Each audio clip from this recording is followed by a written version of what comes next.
வணக்கம். நம்ம Hindustan aeronautics limited அதாவது HAL அவங்களுக்கும் ரஷ்யாவோட யுனைடெட் ஏர்கிராஃப்ட் கார்ப்பரேஷன் UACக்கும் நடுவுல ஒரு புது ஒப்பந்தம் கையெழுத்தாயிருக்கு. இது பார்க்கறதுக்கு சும்மா ஒரு விமான டீல் மாதிரி தெரியலாம், ஆனா இதுக்கு பின்னாடி நிறைய விஷயம் இருக்கு. இது பயணிகள் ஜெட் விமான உற்பத்தியில ஒரு பெரிய சேஞ்ச் கொண்டு வருமா? நம்ம இந்திய விமான போக்குவரத்து துறைக்கு இது ஏன் இவ்வளவு முக்கியம்? அப்புறம் இந்த போயிங், ஏர்பஸ் மாதிரி பெரிய கம்பெனிங்களுக்கு இது எப்படி ஒரு சவாலா இருக்கும்? முக்கியமா பாத்தீங்கன்னா ரஷ்யா மேல இவ்வளவு தடைகள் இருக்கிறப்போ இந்தியா ஏன் இந்த மாதிரி ஒரு ஒப்பந்தத்துல இறங்குது? இது எல்லாத்தையும் தான் நம்ம இன்னைக்கு கொஞ்சம் ஆழமா பார்க்க போறோம்.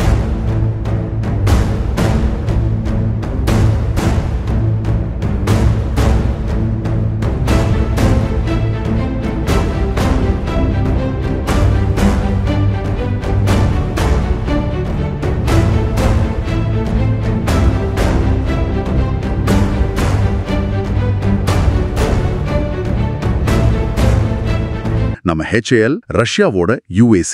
இதுல UAC மேல அமெரிக்கா, ஐரோப்பா எல்லாம் தடைகள் விதிச்சிருக்காங்க. இதுதான் ஃபர்ஸ்ட் பாயிண்ட். தடைகள் இருக்கு, ஆனா இந்தியா ஏன் இதுல இறங்குது? இதுக்கு முக்கிய காரணம் நம்ம சிவில் ஏவியேஷன்ல, அதாவது பயணிகள் விமான போக்குவரத்துல ஒரு தற்சார்பு அடையணும்னு இந்தியா ரொம்ப நாளா நினைக்குது. நீங்க பாத்தீங்கன்னா இன்னைக்கு நம்ம இண்டிகோ, ஏர் இந்தியா எது எடுத்தாலும் அதுல பறக்கிற முக்காவாசி விமானங்கள் ஒன்னு அமெரிக்காவோட போயிங் இல்ல ஐரோப்பாவோட ஏர்பஸ் தான். கரெக்ட். மத்த ஃபீல்ட் எல்லாம் கம்பேர் பண்ணும்போது இதுல நம்ம கிட்டத்தட்ட 100% வெஸ்டர்ன் கண்ட்ரீஸை சார்ந்திருக்கும் இல்லையா? இப்போ சோஷியல் மீடியா, சாஃப்ட்வேர் இதுலலாம் கூட நாளைக்கு திடீர்னு அவங்க சர்வீஸ் நின்னாலும் உடனே இல்லாட்டியும் மெதுவா நம்மளால ஒரு ஆல்டர்னேட்டிவ் கொண்டு வர முடியும். வேலை நடந்துட்டு இருக்கு. ஆனா ஃபிளைட், போயிங், ஏர்பஸ் தவிர வேற வழியே இல்லாம இருந்துச்சு இத்தனை நாளா. கோவிட் டைம்ல கூட சப்ளை செயின் பாதிக்கப்பட்டப்போ இந்த ஒரு சைடு சார்பு எவ்வளவு ஆபத்துன்னு புரிஞ்சது இல்ல. நிச்சயமா அந்த அனுபவமும் ஒரு காரணம் தான். ரஷ்யாவுக்கு பாத்தீங்கன்னா அவங்க மேல தடைகள் வந்தப்போ இந்த வெஸ்டர்ன் கம்பெனிஸ்ல ரஷ்ய மார்க்கெட்டை விட்டு போயிட்டாங்க. அது அவங்களுக்கு ஒரு பெரிய நெருக்கடி.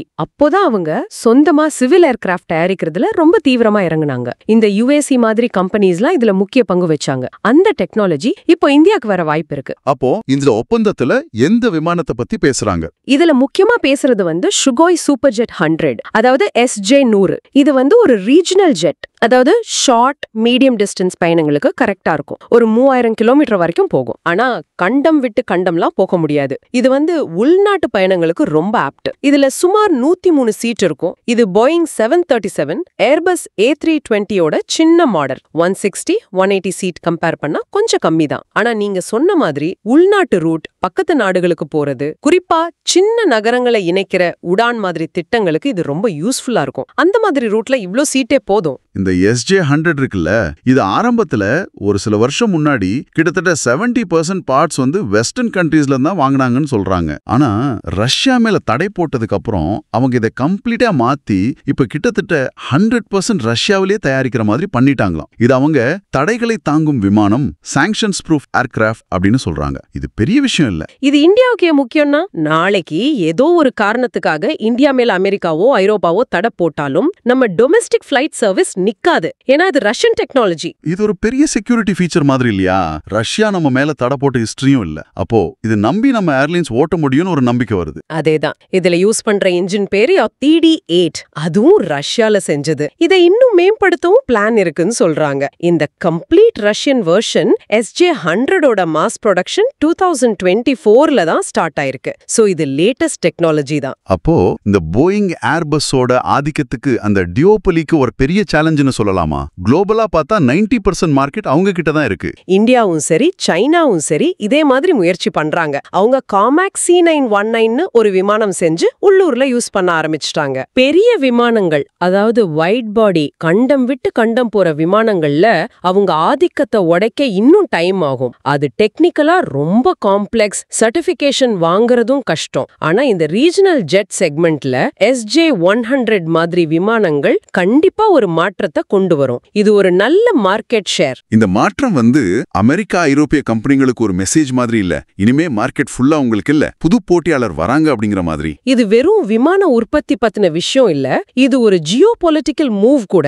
ரஷ்யா புது மார்க்கெட் தேடுது. இந்தியா தன்னோட தற்சார்பு கனவை நனவாக்க ஒரு வாய்ப்பை பாக்குது. இது ரெண்டும் சேர்ற புள்ளி தான் இந்த ஒப்பந்தம். இத நாம எப்படி பார்க்கலாம்னா, புவிசார் அரசியல் மாற்றங்களை யூஸ் பண்ணி தன்னோட லாங் டேர்ம் கோலான ஏவியேஷன் தற்சார்பு அடைய இந்தியா பண்ற ஒரு கால்குலேட்டட் ஸ்டெப். இதுக்கு முன்னாடி இதே மாதிரி முயற்சி ஃபெயில் ஆனதால இது ஒரு போல்டான ஸ்டெப் கூட. ரஷ்யன் ரஷ்யன் டெக்னாலஜி மேலயும் தடைகளை தாங்குற அதோட கெப்பாசிட்டி மேலயும் வைக்கிற ஒரு நம்பிக்கை. தற்சார்புன்னு சொன்னீங்க. இதுக்கு முன்னாடி இந்தியா இந்த மாதிரி முயற்சி பண்ணிருக்கா? நம்மளே ஒரு பேசஞ்சர் பிளேன் செய்ய ட்ரை பண்ணிருக்கோமா? பண்ணிருக்கோம். HAL 60கள்ல பிரிட்டிஷ் லைசன்ஸ் கீழே ஆவ்ரோ HS 748 அப்படின்னு ஒரு டர்போப்ராப் விமானத்தை தயாரிச்சாங்க. அது ஓரளவுக்கு சக்சஸ்ஃபுல்லா ஏர்ஃபோர்ஸ்லயும் சில சிவில் தேவைக்கும் யூஸ் ஆச்சு. ஆனா அதுக்கப்புறம் பெரிய ஜெட் விமானம் தயாரிக்கிற முயற்சி கமர்ஷியலா ஒர்க் அவுட் ஆகல. 88ல அந்த ஆவ்ரோ ப்ராஜெக்ட நிறுத்திட்டாங்க. அந்த ஆவ்ரோ திட்டம் ஒரு பெரிய கனவா இருந்திருக்கும் போல. ஆமா, பெரிய கனவு தான். ஆனா டெக்னிக்கல் சேலஞ்ச், ஃபண்ட்ஸ் பத்தல, மார்க்கெட்டிங் பிரச்சனைன்னு பல காரணம். அதனால அது முழுசா ஜெயிக்கல. அதுக்கப்புறம் நாம பெருசா போயிங், ஏர்பஸே நம்பியிருக்க வேண்டியதா போச்சு. ஆனா அந்த ஆவ்ரோ அனுபவத்துல இருந்து நாம கத்துக்கிட்ட பாடங்கள் இப்போ இந்த புது முயற்சிக்கு ஹெல்ப் பண்ணலாம். இது ஒரு முக்கியமான ஹிஸ்டரி. சரி, இப்போ ஒரு பிராக்டிக்கல் விஷயத்துக்கு வருவோம். நிறைய நியூஸ்ல இந்த SJ-100 விமானம் முழுசா இந்தியாலே தயாரிக்க போறாங்கன்னு சொல்றாங்களே, அது உண்மையா? இப்போதைக்கு உள்ள ஒப்பந்தப்படி உடனே இது கம்ப்ளீட் மேட் இன் இந்தியாவா இருக்காது. முதல் கட்டமா இதை இந்தியால அசெம்பிள் பண்ணுவாங்க. அதாவது ரஷ்யால இருந்து வர்ற மெயின் பார்ட்ஸ HAL அவங்க ஃபேக்டரியில ஒன்னு சேர்ப்பாங்க. இந்த விமானங்களை அசெம்பிள் பண்றதுக்கான உரிமையை தான் HAL வாங்கியிருக்காங்க. இதுவே ஒரு பெரிய விஷயம் தான். போக போக டெக்னாலஜி டிரான்ஸ்ஃபர் நடந்து எதிர்காலத்துல சில பார்ட்ஸ் இந்தியாலே தயாரிக்க வாய்ப்பு வரலாம். ஆனா இப்போதைக்கு இது அசெம்பிளிங் டீல் தான். இத தற்சார்பு நோக்குன முதல் படின்னு பார்க்கணும். ஃபுல் ப்ரொடக்ஷன்ங்கிறது நெக்ஸ்ட் ஸ்டேஜ். ஏர்கிராஃப்ட் அசெம்பிள் பண்றதே ஒரு காம்ப்ளெக்ஸான ஸ்கில் தேவைப்படுற வேலை தான். இது HAL-க்கும் நம்ம ஏவியேஷன் இன்ஜினியரிங் துறைக்கும் ஒரு நல்ல எக்ஸ்பீரியன்ஸா இருக்கும். ரஷ்யா ஏன் திடீர்னு இந்தியா மேல இவ்வளவு இன்ட்ரெஸ்ட் காட்டுது? இது வெறும் ஃப்ரெண்ட்ஷிப்காகவா? ஃப்ரெண்ட்ஷிப் ஒரு காரணம் இருக்கலாம். ஆனா இது பிரைமரியா ஒரு பிசினஸ் மூவ் அப்படிங்கறத நம்ம புரிஞ்சுக்கணும். ரஷ்யாவோட மெயின் நோக்கம் வேகமா வளர்ற இந்தியன் ஏவியேஷன் மார்க்கெட்ல ஒரு இடத்தை பிடிக்கிறது தான். இந்தியால பாத்தீங்கன்னா ஏர் டிராவல் ஒரு பெரிய பூம்ல இருக்கு. மிடில் கிளாஸ் வளர்ந்திருக்கு, வருமானம் அதிகமாகுது. அப்புறம் இந்த சோஷியல் மீடியா தாக்கம், மத்தவங்க டிராவல் பண்றத பார்த்து நாமளும் போகணும்னு ஒரு ஆசை வருது மக்களுக்கு. அதனால இந்தியாவோட டொமெஸ்டிக் இன்டர்நேஷனல் பாசஞ்சர் எண்ணிக்கை கூடிக்கிட்டே போகுது. இத சமாளிக்க நம்ம ஏர்லைன்ஸ்லாம் 100 கணக்குல புது விமானங்களுக்கு ஆர்டர் கொடுத்திருக்காங்க. போன சில வருஷ டேட்டாவை பாத்தீங்கன்னா இந்தியா வருஷத்துக்கு சராசரியா $10 பில்லியன், அதாவது சுமார் 80,000 கோடி ரூபாய புது விமானம் வாங்கவும் அதோட ஸ்பேர் பார்ட்ஸுக்காகவும் செலவு பண்ணுது. இந்த மார்க்கெட் அடுத்த 10 வருஷத்துல இன்னும் பல மடங்கு பெருசாகும் சொல்றாங்க. இந்த இவ்ளோ பெரிய வளர்ற மார்க்கெட்டை ரஷ்யா மிஸ் பண்ண விரும்பல. குறிப்பா வெஸ்டர்ன் தடைகளால மத்த மார்க்கெட்ல அவங்களுக்கு சான்ஸ் குறையும் போது இந்தியா மாதிரி ஒரு பெரிய நட்பு நாடு அவங்களுக்கு ரொம்ப முக்கியம். இங்க அவங்க விமானங்களை வித்து லாபம் பாக்குறது தான் UASC ரஷ்யாவோட மெயின் எய்ம். HAL-க்கு அசெம்பிள் பண்ண அலோ பண்றது கூட இந்தியன் மார்க்கெட்டுக்குள்ள ஈஸியா நுழையறதுக்கான ஒரு ஸ்ட்ராட்டஜி தான். இது ரஷ்யாவோட பிசினஸ் ஸ்மார்ட்னஸ். எல்லாம் சரிதான். ஆனா இந்த ரஷ்யன் டெக்னாலஜி குறிப்பா லாங் டேர்ம்ல மெயின்டெனன்ஸ், ஸ்பேர் பார்ட்ஸ் கிடைக்கிறது, இதுல எல்லாம் ஏதாவது சேலஞ்ச் இருக்குமா? வெஸ்டர்ன் பிளேன்ஸ் கூட கம்பேர் பண்ணும்போது இதோட performance, fuel efficiency, passenger comfort இதெல்லாம் எப்படி இருக்கும்? அதெல்லாம் யோசிக்க வேண்டாமா? ரொம்ப நியாயமான கேள்வி. நிச்சயமா சில சவால்கள் இருக்கலாம். ரஷ்யன் டெக்னாலஜி குறிப்பா சிவில் ஏவியேஷன்ல வெஸ்டர்ன் டெக்னாலஜி அளவுக்கு உலக அளவுல ரொம்ப நாளா பரவலா யூஸ் பண்ணப்படல. அதனால மெயின்டெனன்ஸ்க்கு இன்ஃப்ராஸ்ட்ரக்சர் ரெடி பண்றது, ஸ்பேர் பார்ட்ஸ் தடையில்லாம கிடைக்கிறத உறுதி பண்றது, இதெல்லாம் ஆரம்பத்துல கொஞ்சம் சேலஞ்சிங்கா இருக்கலாம். HAL அதுக்கு பிளான் வச்சிருக்கணும். ஃபியூல் எஃபிஷியன்சி, பாசஞ்சர் எக்ஸ்பீரியன்ஸ் இதெல்லாம் போயிங், ஏர்பஸ் அளவுக்கு இருக்குமான்னு யூஸ் பண்ணி பார்த்து தான் சொல்ல முடியும். ஆனா ரஷ்யா இந்த SJ-100 விமானத்தை ஏற்கனவே பல வருஷமா ஓட்டிட்டு இருக்காங்க. நிறைய ரஷ்யன், சில ஃபாரின் ஏர்லைன்ஸ் கூட யூஸ் பண்றாங்க. இது புத்தமுது பிளேன் இல்லையா?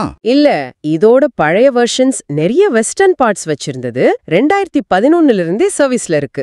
இது வரைக்கும் 200க்கு மேல விமானங்கள் தயாரிச்சு பல மில்லியன் மணி நேரம் பறந்திருக்கு. அதனால இது ஒரு டெஸ்ட் பண்ணாத புது டெக்னாலஜி இல்ல. அந்த அனுபவம் கண்டிப்பா ஹெல்ப் பண்ணும். இப்போ வர்றது அதோட ஃபுல்லி ரஷ்யனைஸ்ட் வெர்ஷன். சேஃப்டி, பேசிக் பெர்ஃபார்மன்ஸ் எல்லாம் ஏற்கனவே ப்ரூவ் ஆனதுதான். அந்த வகையில இது ஒரு லோ ரிஸ்க் முயற்சின்னு சொல்லலாம்.